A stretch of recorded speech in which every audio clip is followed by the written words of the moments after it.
Sa isang silid-aralan, nagsisimula ang isang proyekto. 3 na kababaihan at isang lalaki ang nagkakaisa para sa pagbabago. Sigurado ba kayong kaya natin to? Apat na tayo. Hindi sa dami ng tao ang sukatan ng tagumpay sa pagkakaisa.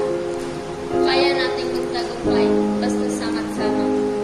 Habang sila'y naghahanda, ipinakita nila na ang aksyon ay mas malakas kaysa pagdududa. Ang bawat banner, Mas maganda mo lang tumulong dito sa pagduda. Salamat, Johnson. Dito nagsisimula ang magkakatay ng tayo. Ang boses ng kababaihan sa pagkakaisa ay nagiging lakas na hindi kayang patahimikin, kilalanin, igalang, ipaglaban. Ang karapatan ng kababaihan ay ang karapatan ng lahat. Pantay na oportunidad at pantay na respeto.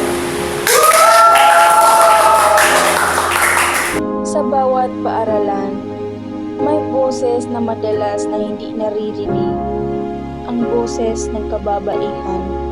Ngunit sa pagkakaisa, kahit kakaunti, nagiging malakas ang bawat hakbang.